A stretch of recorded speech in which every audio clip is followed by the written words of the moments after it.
ভেঙে দেয়। এক নম্বর হলো বিনা প্রয়োজনে মসজিদ থেকে বের হওয়া। বিনা প্রয়োজনে মসজিদ থেকে বের হওয়া, আপনার কোনো কাজ নাই, ও মসজিদ বাইরে দাঁড়িয়ে আপনার জায়গায় দাঁড়ায় আছে, ওখানে দাঁড়ায় আছে, আপনার শীত করে আপনাদের রোড পাই না। বিনা প্রয়োজনে কোনো কারণে মসজিদ থেকে বের হওয়া যাবে না। কিন্তু কোনো মানুষ বিনা প্রয়োজনে মসজিদ থেকে বের হয়, তাহলে তার এতেকাফ ভঙ্গ হয়ে যাবে। এতেকাফ কি হয়ে যাবে? ভঙ্গ হয়ে যাবে। এতেকাফের জন্য প্রয়োজন মোতাবেক আপনি বের হতে পারবেন।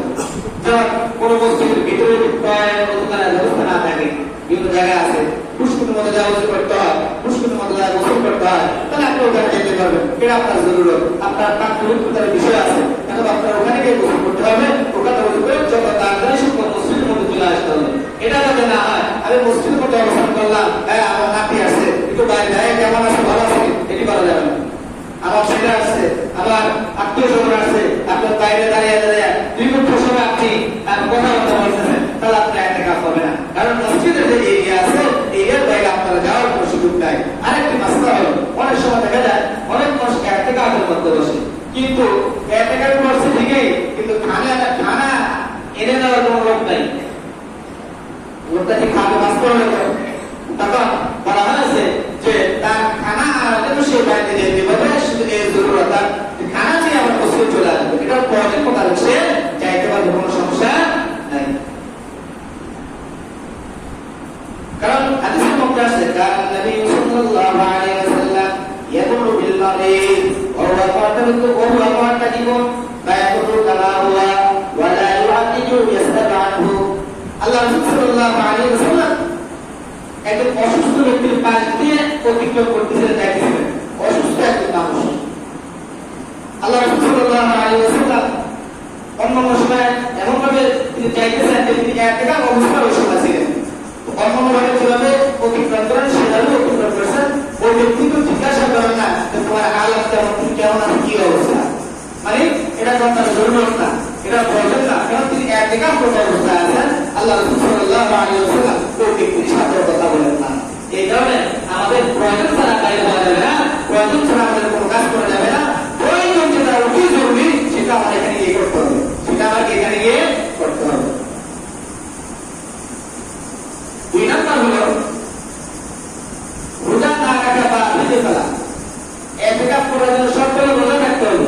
রোজা রাখলে এতেকাফ বাদ, রোজা রাখলে কি এতেকাফ বাদ। এতেকাফ করার জন্য শর্ত হলো আপনি রোজা অবস্থায় এতেকাফ থাকতে হবে।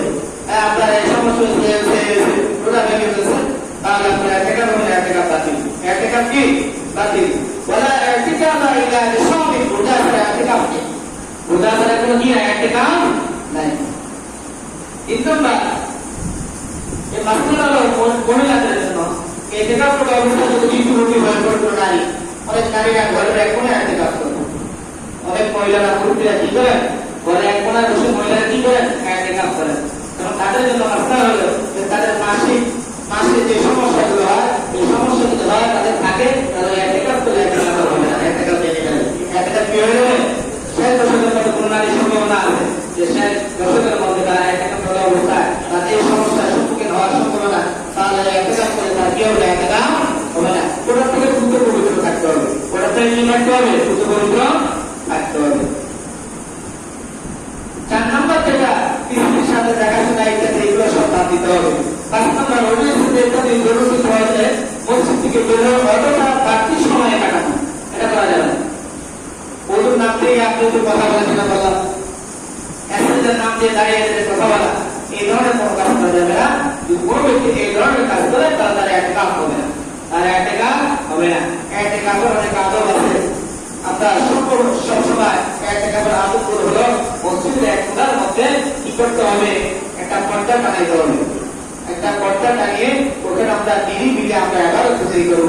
আল্লাহ রাসূল সাল্লাল্লাহু আলাইহি ওয়াসাল্লাম হাদিসের মধ্যে বলেন, যখন আল্লাহ রাসূল সাল্লাল্লাহু আলাইহি ওয়াসাল্লাম এতেকাফ করছিলেন, তখন মসজিদের নববীর মধ্যে আগের জামানায় ছিল খেজুর গাছের ডাল, বিভিন্ন উদাহরণ ইত্যাদি, এগুলো দিয়ে আল্লাহ রাসূল সাল্লাল্লাহু আলাইহি ওয়াসাল্লাম কি বেড়া দিতেন, যাতে একাগ্রচিত্তে তিনি ইবাদত করতে পারেন। এই কারণে আমরা যারা এতেকাফে বসবো, তখন আমরা একটা পর্দা টানিয়ে নিব। পর্দার মধ্যে আমরা নির্বিচ্ছিন্নভাবে আমরা ইবাদত করবো, আল্লাহকে ডাকবো। এলাকাবাসীর পক্ষ থেকে যেহেতু আমরা এতেকাফে বসতেছি, যাতে এলাকা এলাকাবাসী গুনাহগার না হয়, আমরাও গুনাহগার না হই। আল্লাহর সন্তুষ্টির নামে ইতিকাফ করব, আল্লাহকে রাজি খুশি করার জন্য আমরা ইতিকাফ করব।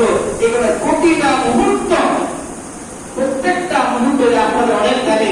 আল্লাহ রাসূল সাল্লাল্লাহু আলাইহি ওয়াসাল্লাম হাদিসের মধ্যে বলেন, কোন ব্যক্তি কোরআন তেলাওয়াত করতে জানে না, কোন ব্যক্তি কোরআন তেলাওয়াত করতে জানে না, কোন ব্যক্তি এমন আমল জানে না যে আমল করে সওয়াব অনেক হবে, কোনো কিছু জানে না, যদি সে মসজিদে শুয়েও থাকে, বসেও থাকে, ইতিকাফ করার অবস্থায় যে সওয়াব আল্লাহ পাক রব্বুল আলামিন আমল সে সওয়াব দিবেন। সুবহানাল্লাহ, কত ফজিলতপূর্ণ ইবাদত।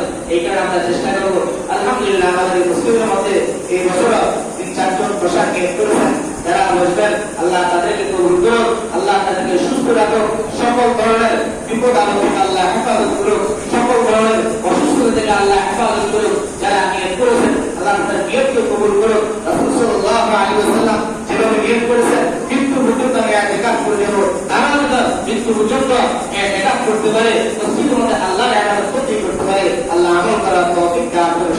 আমিন। ওয়া আখিরু দাওয়ানা আলহামদুলিল্লাহি রাব্বিল আলামিন।